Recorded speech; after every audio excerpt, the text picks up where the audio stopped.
News 360 में अब खबर बांग्लादेश से है। आज बांग्लादेश में कुछ ऐसा हुआ है जो वहां की सियासत को पूरी तरह से बदलने वाला है। आज ढाका की सड़कों पर भारी भीड़ थी। फरवरी में होने वाले चुनावों की चर्चा रही। अब आखिर आज ऐसा क्या हुआ, ये इस रिपोर्ट में देखिए और समझिए। ये तस्वीरें, ये चेहरा, ये भीड़ बांग्लादेश में नया सियासी तूफान लेकर आई हैं। एक तरफ जहां बांग्लादेश की सड़कें खून से लाल हो रही हैं, लोग डर के साए में जी रहे हैं। कभी हिंदू की हत्या हो जाती है तो कभी धमाका हो जाता है। इसी बीच बांग्लादेश की सियासत में करीब 17 सालों बाद शुक्रवार को एक ऐसे चेहरे की वापसी हुई है जिसे बांग्लादेश की सत्ता का नया सुल्तान माना जा रहा है। इस शख्स का नाम है तारिक रहमान। ये कोई ऐसी वैसी शख्सियत नहीं है, बल्कि बांग्लादेश की प्रधानमंत्री रह चुकी खालिदा जिया के वो बेटे हैं जो करीब 1.5 दशक पहले बांग्लादेश से भाग गए थे। लेकिन अब ऐसे समय में इन्होंने बांग्लादेश में वापसी की है जब देश अपने सबसे बुरे दौर से गुजर रहा है और फरवरी में चुनाव भी होने हैं। तारिक रहमान की वापसी बांग्लादेश में एक स्थिर सरकार के तौर पर देखी जा रही है, क्योंकि शेख हसीना की पार्टी पर बैन लगा दिया गया है, जिससे अब वो चुनाव नहीं लड़ेंगी। लिहाजा अब बीएनपी बांग्लादेश की सबसे बड़ी पार्टी मानी जा रही है। फिलहाल 80 साल की खालिदा जिया बीएनपी की अध्यक्ष हैं, लेकिन वो पिछले कई साल से लीवर, किडनी, डायबिटीज, गठिया और आंखों की परेशानी से जूझ रही हैं। खालिदा जिया की बीमारी के कारण 23 नवंबर से अस्पताल में भर्ती हैं। इसी वजह से माना जा रहा है कि रहमान अगले पीएम के दावेदार हो सकते हैं। तारिक रहमान की बांग्लादेश वापसी कई तरह के संदेश भी दे रही है। तारिक के स्वागत में उनकी पार्टी बीएनपी के 1 लाख से ज्यादा कार्यकर्ता जुटे हैं। ढाका एयरपोर्ट से लेकर उन्होंने 300 फीट रोड तक रोड शो किया। इस 13 किलोमीटर के रास्ते को कवर करने में उन्हें 3 घंटे का समय लगा, यानी जनता की भारी भीड़ थी।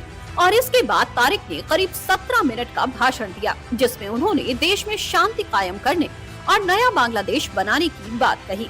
हालांकि उन्होंने शेख हसीना को लेकर एक शब्द भी नहीं कहा, लेकिन शेख हसीना की अवामी लीग के छात्र संगठन ने तारिक की वापसी को लेकर बीएनपी पर गंभीर आरोप लगाए हैं।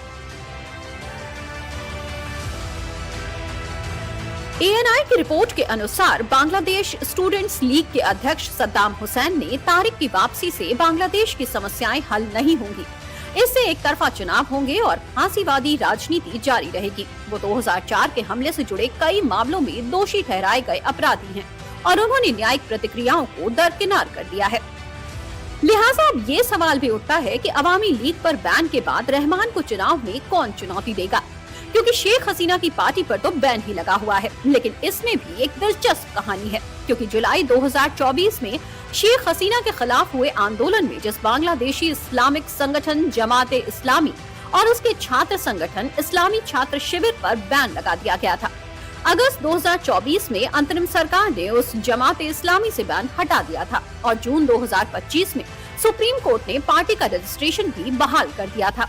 लिहाजा अब यही तारिक के लिए चुनौती माना जा रहा है, क्योंकि जमात इस्लामी के छात्र संगठन से जुड़े युवाओं ने हसीना के देश छोड़ने के बाद नेशनल सिटीजन पार्टी यानी एनसीपी का गठन किया।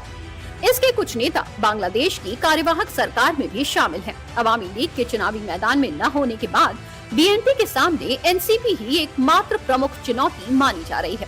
हालांकि बांग्लादेशी मीडिया रिपोर्ट्स के मुताबिक जमात इस्लामी का पिछले चुनावों में समर्थन इतना अच्छा नहीं रहा कि वो अकेले अपने दम पर चुनाव जीत पाएं।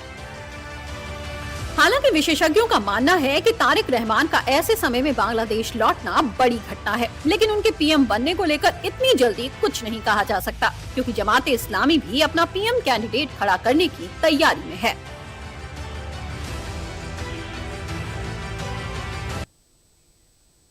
तो न्यूज 360 में अभी के लिए बस इतना ही। मुझे दीजिए इजाजत। नमस्कार।